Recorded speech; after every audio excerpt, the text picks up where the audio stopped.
Welkom terug by die groot ontbyt. Ons het herstel van die sjokolade en pasta skok, maar hier in die ateljee is iets wat dit baie beter gaan maak. Want ons gesels met die nimmerlike Lisa Nel vanmôre. Goeiemôre daar. Goeiemôre julle.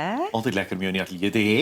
Altyd lekker om hier te wees, dankie. Mens, weet jy, hoor jy, ek het nou op sosiale media 'n klomp foto's gesien van julle wat 'n kuier in die Bosveld en so. Ja. En jou lewe is bitter swaar, nê? Nee. Baie moeilik. Ja.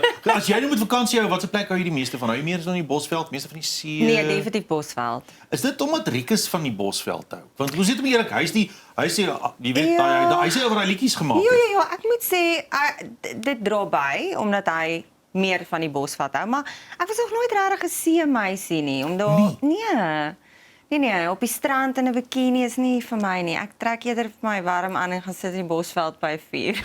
Hoorie, maar jy het 'n goeie kombinasie van beide gehad, want jy was in Mauritius hierdie jaar Ja. en toe in die Bosveld. Ja, ek Was moet jy in sê- Mauritius vir werk of vir lekkerte? Nee, dit was semi-werk. Ek sou ook gewerk het en toe eindig ek op om nie te werk nie. Toe werk net Rikus. So toe hou ek so 'n bietjie vakansie. Maar ja, ek het toe ons nou in die Bosveld ook was, toe sit ek op 'n stadium daar en die kinders swem in die dam en die kameelperde kom drink water terwyl hulle swem. En ek sit daar en ek dink, hoekom is hierdie vir my lekkerder as Mauritius? Dit was regtig vir my. Mauritius was ongelooflik Ja. geweest en ek is dankbaar ek kon daar wees en die plek sien en dit beleef, maar ek weet nie, die Bosveld het maar net my hart. Hoorie so, ons 'n bietjie praat, daar's soos jy net sê, het jou hart, daar's seker goed wat 'n mens van hou.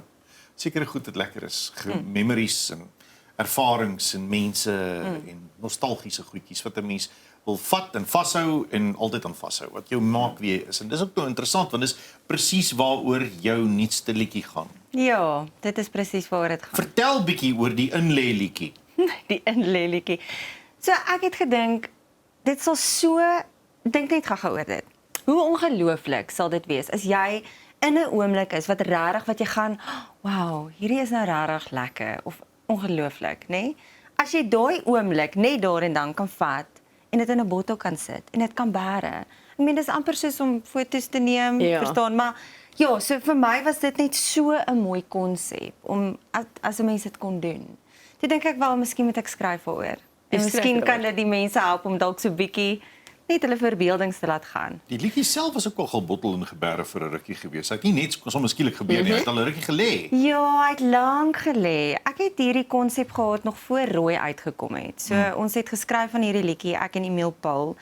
En ja, ons het net vir een of ander rede het ons net gevoel Rooi daai tyd was dalk 'n beter opsie om eers uit te sit.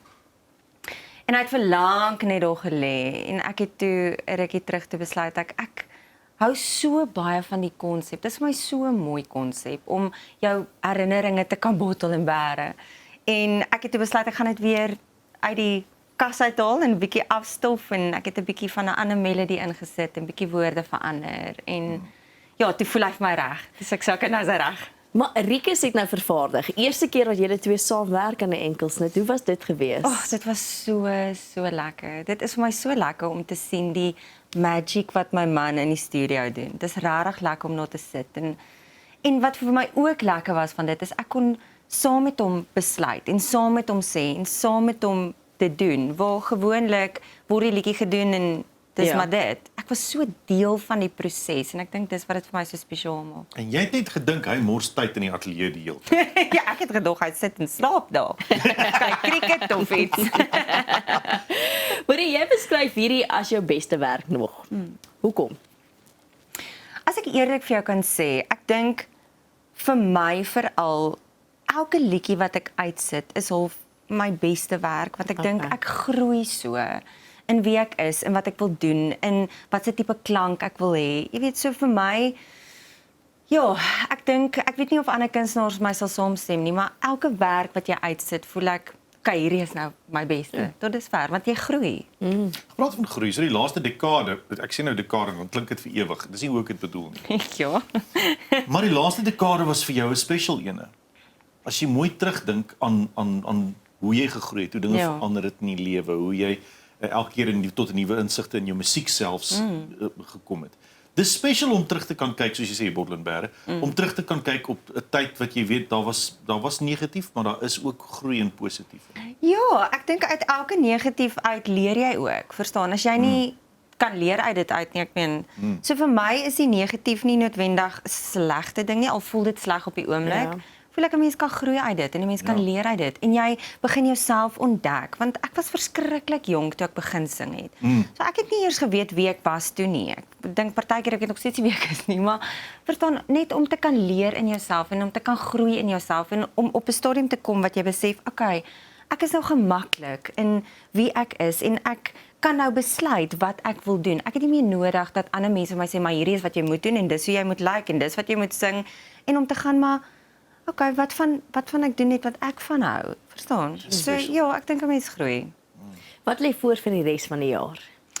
So ek het nog liedjies, ek dink die skryfgogga het my gebyt. Dit is nou vir my so lekker. So ek het nog liedjies geskryf. Ek weet nie of ek dalk nog 1 of 2 dalk voor die einde van die jaar afhangende van hoe besig my man is gaan uitsit.